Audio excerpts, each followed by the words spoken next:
think banking in general can be, at least opening a small business can be really intimidating. Yeah. It has never felt that way working with Bremer. Our business wouldn't exist without an SBA loan. Bremer swooped in, held us under their wing, and walked us through it. And we ended up getting everything we needed. Bremer sees us. I mean, like, really sees us. They're our cheerleaders behind closed doors, and who knew it was going to be our bankers? I know, right? Want your boss to put some real action behind the rhetoric when they talk about making your workplace more inclusive?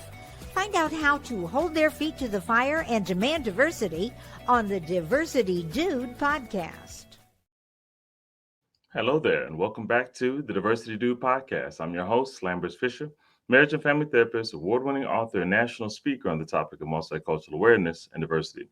And for those of you who are interested in even more positive, encouraging tips and strategies beyond what I share in podcasts like this, then feel free to check out my award-winning book, Diversity in Clinical Practice, nationally recognized for the unique way in which it addresses the often difficult topic of multicultural awareness and diversity.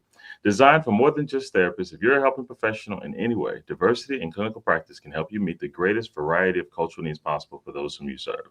And it's available in paper and audiobook versions for your convenience. And if you haven't heard it yet, I invite you to visit TED.com and check out my talk called What to Do When You Offend Someone, where I offer a positive and practical perspective on how to navigate unintentional offenses in daily life. To date, it's been viewed over 500,000 times. Check it out for yourself, and if you're encouraged by it as well, share with a friend. And whether it be through my one-on-one relationship building efforts as a therapist or my informing and empowering efforts as an author and speaker, know that my personal mission is to do my part to improve the world, one strengthened relationship at a time. So today I want to share with you and encourage your perspective on what to do when you already feel culturally competent. Now, as I mentioned in the past, I often have the honor of being invited to educate and encourage professional teams of all types and sizes in a variety of professional fields, from mental health professionals and educators to C-suite professionals and nonprofit organization leaders, all committed in various ways to increasing their cultural self-awareness, as well as meeting the diverse needs of everyone whom they serve, no matter their similarities or differences. In order to make it an interactive and engaging learning experience, I invite attendees to ask any question they may have with the promise of no judgment in my reply, if it'll help them overcome a barrier to implementing positive and shame-free cultural competence strategies and positively impacting their cross-cultural relationships in their service efforts. In my most recent training, after several professionals called my bluff and were pleasantly surprised by the positive, encouraging answers I provided to admittedly sensitive questions, the next question that was asked midway through the event was unlike the others. This professional asked, Lambert, what do I do if I already know this stuff? I mean, some of this I learned in grad school and others of it I learned just through living life. I mean, it feels like common sense. What do you say to people like me? Now, I'm not sure if this professional or others in attendance assumed I'd interpret this question as a judgmental attack on the quality of my training. However, I was quick to express appreciation for the question, as I often assume that if one person has a question, then there are likely others who feel similarly and would benefit from an honest response. Not only that, but having received over 20,000 rave reviews from my trainings and comments expressing how it was unlike any other training they'd attended, I was confident that while the first half may have been familiar in many ways for this particular individual, there would be much more to learn as the training went on that would be exactly what they needed to take their professional cultural competence efforts to another level. All that being said, I still needed to answer the question and provide guidance to address the legitimate underlying need behind the question. That underlying need being, what should I do if I feel like I'm already culturally competent enough? So here are the three considerations that I shared in response to this legitimate, great question. Consideration number one, learn to be patient with others as they learn what you already know. One thing I remember hearing as a child a lot was that common sense isn't so common. However, that expression could be interpreted to suggest that to some things should be common and understood often, but it's unfortunately not. No matter how you feel about that expression, when people apply it to cultural competence, it can unfortunately lead to frustration and resentment when someone doesn't know something you already know. It can be easy to feel and say, what do you mean you didn't know that was offensive? Everybody knows that that's offensive. However, the reality is that there's nothing that everyone knows. More specifically, what you know because you were either directly taught it or you learned it after having experienced certain life situations, which means that if the person you're engaging with was never directly taught it or never experienced the same situations in which you learned it, then it's completely understandable that they wouldn't automatically know what you know. Patience in circumstances like this can be particularly difficult if the consequences of not knowing is unintentional cultural offenses, which negatively impact those on the receiving end of that lack of knowledge. However, the solution here is not simply to ignore or dismiss anything that stems from not knowing. Instead, you have the opportunity to withhold judgment, motivated by a belief that their actions were knowingly intended to harm. No, instead, this would build resentment and less of a willingness to learn on their part. Or you could inform that person, equipping them with the cultural knowledge they need to make a more culturally informed decision moving forward. If they graciously accept the knowledge shared and utilize that knowledge moving forward, then not only have you helped them improve cross-cultural interactions in the future, but you've reduced the likelihood of you having to experience the consequences of their lack of knowledge moving forward as well. They benefit, you benefit, and everyone else benefits as well. Consideration number 2, the informed are often the best advocates for the uninformed. It's one thing to say, I know this cultural stuff already. It's another thing to be actively using it to make the lives of everyone around you better.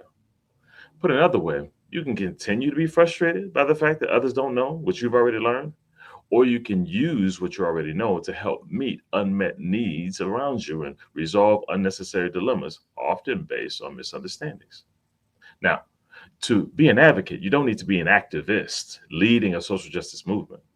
Instead, to be an advocate, you merely need to make the most of the moments around you that arise near you where you see or understand something that someone else doesn't see or understand, and then share what you know so that a greater variety of voices can get heard and a greater variety of needs can get met. This can occur at your place of work, in a classroom, in community gatherings, or even in conversations with family or friends. What do you do if you already know this stuff already? Considerately and compassionately help someone who doesn't. That way, you won't have to experience the frustration that comes with being alone in what you know. And then there's consideration number 3. Be intentional about how you express what you know.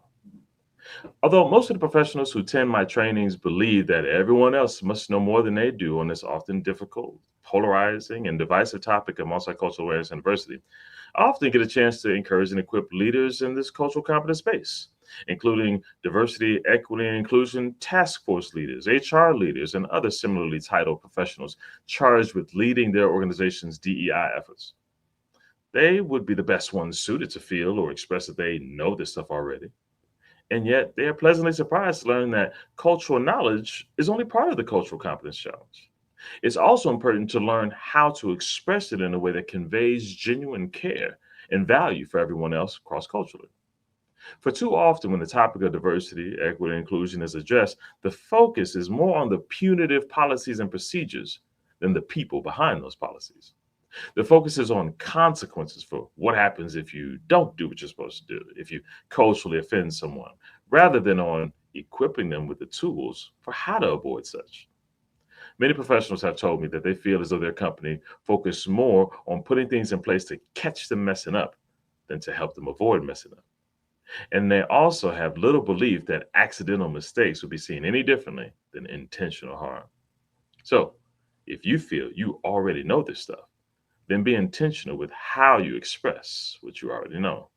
Make intentional efforts to help create a culturally safe environment where people are encouraged to be their authentic selves and support others doing the same.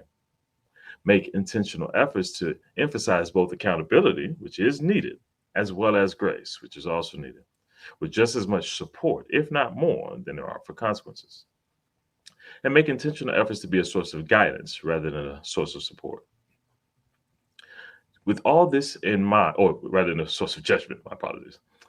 With all this in mind, my hope for you is that you would make every effort to ensure that you are seen less as the person who knows more but lords it over them with condescension, as if they're less than for not similarly knowing what you consider a common cultural sense, but instead, you are known as the person who will share cultural knowledge if it's deemed needed.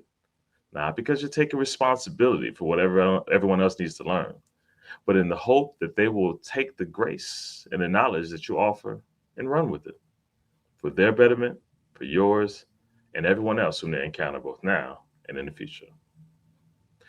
And with that, I'll say thanks again for listening to today's Diversity Dude podcast. If you have any pressing diversity-related questions that you'd like me to address on an upcoming podcast, or if your organization is in need of a shame-free or empowering guest speaker or training on this often sensitive topic, then feel free to reach out to me directly at www.diversitymadesimple.com. And if you know anyone else who can benefit from a positive and encouraging perspective on this often difficult topic, then feel free to send them a link to this podcast so they can be encouraged as well. Or share with them my award-winning book, Diversity in Clinical Practice, available at Amazon.com. And don't forget to visit TED.com and check out my talk called What to Do When You Offend Someone. I hope it inspires you and that you share it with someone else so they can be inspired as well. And as usual, I look forward to addressing as many topics as possible in future podcasts to help you improve as many relationships as possible at work, at home, and in your community. And always, remember this: you don't need to know everything about everyone in order to have a positive impact on someone. Thank you all for tuning in, and have a great day. Tune in each week and find out how to demand and implement diversity at your job. To hear more, check out previous Diversity Dude shows on ShelettaMakesMeLaugh.com. You know Sheletta makes you laugh, but did you know Sheletta Brundidge can also make you think and boost your business? Media personality, activist, and comedian Sheletta Brundidge founded Sheletta Makes Me Laugh to celebrate and share the best of Black culture. It's a podcasting platform. You can download 10 weekly podcasts hosted by African-American subject experts at ShelettaMakesMeLaugh.com or wherever you find your favorite podcasts. ShelettaMakesMeLaugh.com is also a production house, creating broadcast-quality commercial content. And Sheletta and her team of storytellers create powerful promotional campaigns to get businesses the brand awareness they're looking for. Some of Minnesota's top businesses trust Sheletta, and you can too. Get out the word about your events and products and get in front of communities of color with ShelettaMakesMeLaugh.com. She's got the power to help your business. What's up, everyone? It's Sheletta. I'm here getting a phone for one of my newly minted teenagers with Xfinity Mobile. They've got great options, affordable plans, and solid coverage that works for our whole family.